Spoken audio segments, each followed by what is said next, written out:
the silent watchers. The vast chamber of the Galactic Council hummed with the voices of 1,000 different species, each representative speaking in their native tongue through universal translators. High above the circular assembly, holographic displays showed the current state of known space, with trade routes glowing like veins of light connecting the various member worlds. In the far corner of the map, barely visible among the brighter civilizations, sat a small blue dot labeled simply as Earth, Primitive World, Population, 8 billion, Threat Level, None. Council Speaker, Yethara, a tall being with crystalline skin that reflected the chamber's lights, gestured toward the display with one of her forearms. The murmur of voices died down as attention focused on her words. Fellow beings of the galaxy, we gather today to discuss the growing threat of the Zephyrian Empire. Their expansion has consumed 12 worlds in the past solar cycle, and their appetite for conquest shows no signs of slowing. From his seat among the outer ring of representatives, Ambassador Krell of the Denarian Republic shifted nervously. His species had been among the first to fall to Zephyrian aggression, and the few survivors now lived as refugees throughout the galaxy. Speaker Yethara speaks truth. The Zephyrians do not simply conquer, they consume. They strip worlds of all resources, enslave populations, and leave nothing but empty shells behind. The holographic display shifted to show recent battle footage. Massive Zephyrian warships, each the size of a small moon, moved through space like predators stalking prey. Their dark hulls bristled with weapon systems, and their formation spoke of military precision that had been perfected through countless conquests.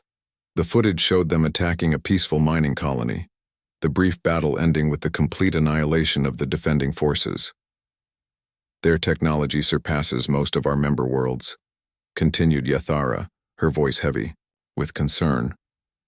Their ships are not only larger than ours, but equipped with weapons we do not fully understand.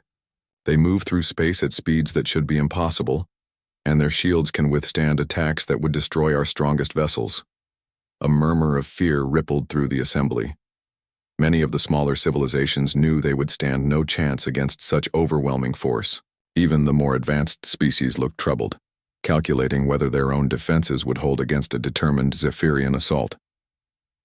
"What of Earth?" asked a voice from the back of the chamber. The question came from Ambassador Veltar of the Andorian Collective, a species known for their careful study of emerging civilizations.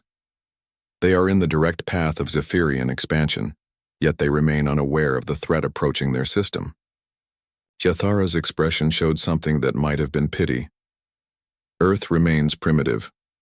Our long-range sensors indicate they have barely achieved spaceflight beyond their own moon. They possess no significant military technology and no allies to call upon. When the Zephyrians reach their system, it will be over in minutes. The discussion continued for hours, but always returned to the same grim conclusion. The galaxy's member worlds were scattered, their militaries designed for defense, rather than coordinated offense. The Zephyrian Empire had spent centuries building a war machine that seemed unstoppable, and Earth was just another small obstacle in their path to total galactic domination. Meanwhile, far from the political discussions of the Galactic Council, Captain Sarah Chen floated in the zero-gravity environment of her scout ship's observation deck.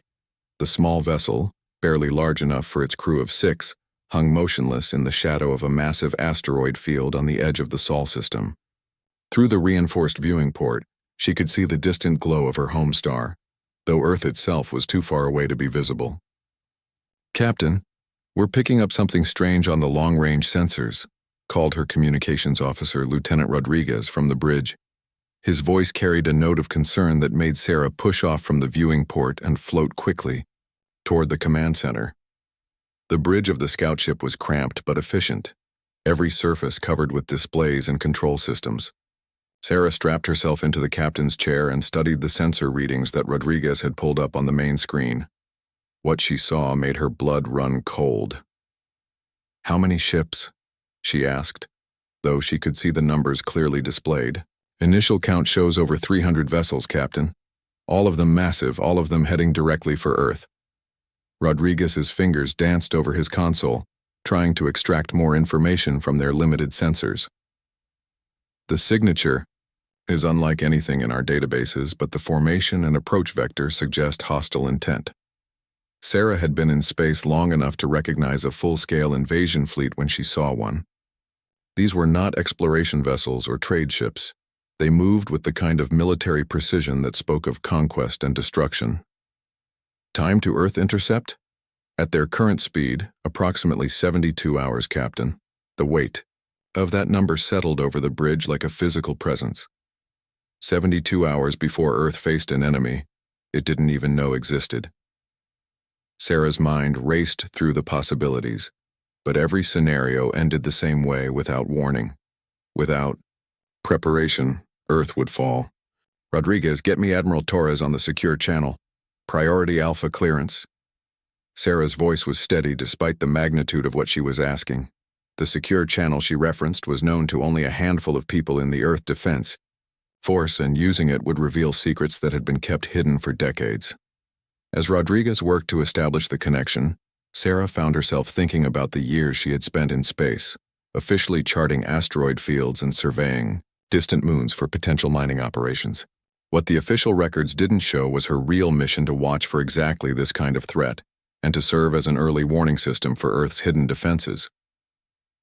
The main screen flickered and resolved into the image of Admiral Marcus Torres, a man whose weathered face spoke of decades spent preparing for a war he hoped would never come. Behind him, Sarah could see the familiar outline of Command Center Omega, a facility that officially didn't exist. Captain Chen, your timing concerns me, Torres said without preamble. I assume this is not a routine check-in. Admiral, we have confirmed contact with a hostile fleet. Over 300 ships, unknown configuration, heading directly for Earth. Estimated arrival in 72 hours. Sarah delivered the report with military precision, but Torres could see the worry in her eyes. Torres was quiet for a long moment, his hands steepled in front of him as he processed the information. When he spoke again, his voice carried the weight of command decisions that would affect the fate of humanity. Captain, return to base immediately. It's time to wake up the fleet. Deep beneath the surface of Ceres, the largest asteroid in the belt between Mars and Jupiter, Admiral Torres walked through corridors that had taken 30 years to carve from solid rock. The facility was a marvel of human engineering, hidden completely from external observation, yet capable of housing and maintaining a fleet that most of the galaxy couldn't imagine. Dr. Elena Vasquez met him at the entrance to the main hangar, her excitement barely contained despite the gravity of the situation. She had spent 15 years overseeing the construction of humanity's secret weapon, and the prospect of finally seeing her work put to the test filled her with a mixture of pride and terror. Admiral, all systems are showing green across the board, she reported as they walked together toward the observation deck. The Dreadnoughts have been on standby for months waiting for your order. Every ship is fully crewed and supplied for extended operations. Torres nodded, though his expression remained grim. How many are ready for immediate deployment? 47. Dreadnoughts, sir, each one carrying a full complement of fighters and support craft. The crews have been training in simulation for years, but this will be their first real combat operation. They reached the observation deck, and Torres felt his breath catch despite having seen this sight hundreds of times before. The hangar stretched for kilometers in every direction, carved from the asteroid's interior and reinforced with the strongest materials humanity could produce. And filling every available space were the Dreadnoughts. Each ship was a masterpiece of human ingenuity and determination. They were larger than anything Earth had ever built, their hulls bristling with weapon systems that incorporated technology, decades ahead of anything the rest of the galaxy possessed. They had been designed not just to fight but to win against enemies that humanity had never met, but knew would someday come. Commander Kai Johnson stood on the bridge of the UES Defiance, the lead dreadnought of the first squadron. Around him, his crew ran through final system checks with the calm efficiency of professionals who had trained for this moment their entire careers. Every person on board knew that they were about to make history, and that the survival of their species might depend on their performance in the coming battle. All stations report ready, Commander, announced his first officer, Commander Lisa Park. Her voice was steady, but Johnson could see the same mixture of anticipation and concern in her eyes that he felt in his own chest. Johnson activated the ship-wide communication system, his words carrying to every corner of the massive vessel. "This is Commander Johnson. For 30 years, humanity has prepared for this day in secret, building ships that the galaxy doesn't know exist and training crews that the enemy has never faced. Today we show the universe that Earth is not alone, and that humanity will not go quietly into the darkness." Throughout the hidden base, similar speeches were being given on 46 other dreadnoughts. Crews that had spent years in training and simulation finally faced the real test of their skills and courage. They knew that surprise would be their greatest advantage, but they also knew that once they revealed themselves, there would be no going back to the shadows. The Zephyrian fleet continued its approach toward Earth, their sensors showing them exactly what they expected to find. A single world with primitive defenses, no significant military presence, and no allies coming to its aid. General Zektar, commander of the invasion force, studied the tactical displays with satisfaction. This would be another easy conquest, one more step toward total galactic domination. What the Zephyrians couldn't see were the 47 massive shapes moving silently through the asteroid belt, their hulls designed to absorb sensor sweeps and their engines running so quietly that even the most sensitive equipment couldn't detect them. Earth's dreadnoughts were moving into position, ready to turn what the enemy expected to be a massacre into the fight of their lives. The galaxy believed Earth stood alone, but they were about to learn that humanity had never forgotten the first rule of survival. When you can't avoid a fight, make sure the enemy never sees it coming. The awakening storm. The first sign that something was wrong came when the Zephyrian sensors began detecting massive energy signatures emerging from what their computers had classified as empty space. General Zektar stared at his tactical display in confusion as ship after ship appeared on his screens, their positions forming a perfect sphere around his fleet. "Report," he commanded, his voice carrying the authority of someone who had conquered dozens of worlds. His bridge crew scrambled to make sense of readings that shouldn't have been possible. "Sir, we're detecting 47 unknown vessels, all of significant size," reported his tactical officer, her scaled hands trembling slightly as she read the data. "They appear to have been hiding among the asteroid field, using some form of stealth technology we've never encountered before." Zektar's eyes narrowed as he studied the formation. These weren't random patrol ships or desperate defenders making a last stand. This was a coordinated military operation, planned and executed with precision that spoke of years of preparation. "Analysis of the vessels? Sir, each ship appears to be approximately 2 kilometers in length, heavily armed, and broadcasting no identification signals. We have no record of this ship design in any of our databases." The general's confidence began to waver for the first time in decades. His intelligence reports had been clear Earth was primitive, isolated, and defenseless. Yet here he faced a fleet that had somehow managed to remain hidden until the perfect moment to reveal itself. Aboard the UES Defiance, Commander Johnson watched as his tactical display showed the Zephyrian fleet's reaction to their sudden appearance. The enemy ships were slowing, their formation shifting from an aggressive advance to a defensive posture. Good. Confusion was exactly what he wanted. "All ships, this is Defiance Actual." Johnson spoke into his command microphone, his words carrying across secure channels to every dreadnought in the fleet. "Execute Revelation Protocol. Show them what Earth brings to the galaxy." Throughout the human fleet, weapon systems that had been decades in development came online for the first time in actual combat. Each dreadnought carried armaments that incorporated revolutionary advances in energy manipulation, projectile technology, and tactical systems. But more importantly, they carried something the Zephyrians had never faced: human creativity and the desperation of a species fighting for its survival. The first shot came from the UES Retribution, Commander Sarah Washington's flagship. The weapon was unlike anything the galaxy had seen before, a focused beam of energy that didn't just penetrate shields but actually fed on them, growing stronger as it encountered defensive systems. The beam struck a Zephyrian heavy cruiser dead center, and the resulting explosion lit up the darkness of space like a newborn star. General Zekatar watched in shock as one of his most powerful ships simply ceased to exist. The explosion was so complete that not even debris remained, just an expanding sphere of energy that interfered with his sensors for precious seconds. "All ships, open fire," he commanded, abandoning any pretense of negotiation or intimidation. "Destroy them all." The Zephyrian fleet responded with overwhelming firepower, their massive weapon systems unleashing destruction that had leveled countless worlds. Energy beams capable of cracking continents lanced out toward the human dreadnoughts, followed by missile salvos that could obliterate space stations. But the humans had spent 30 years studying every piece of Zephyrian technology they could obtain through spies, defectors, and wreckage from other battles. Dr. Vasquez's team had designed the Dreadnought shield specifically to counter known Zephyrian weapons, and the results were spectacular. The enemy's energy beams struck the human shields and were absorbed, their power redirected to charge the Dreadnought's own weapon systems. Missiles that should have penetrated any known defense were caught in gravitic fields and redirected back toward their originators.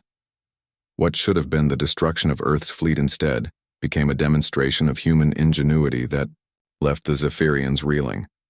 Commander Johnson smiled grimly as he watched his ship's shields not only hold, but actually grow stronger under the enemy bombardment. "Tactical, target their flagship. Let's introduce their general to human hospitality." The Defiance's main weapon was a railgun that used magnetic fields to accelerate projectiles to a significant percentage of light speed.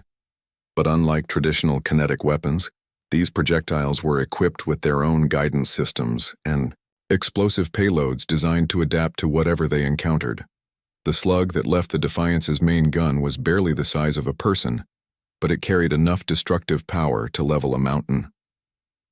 General Zekatar watched in horror as his flagship's shields, which had never failed against any enemy, were simply ignored by the incoming projectile. The human weapon passed through his defenses as if they didn't exist, and struck his ship's hull with devastating effect. The explosion tore through 3 decks before the adaptive warhead decided it had found the perfect place to detonate.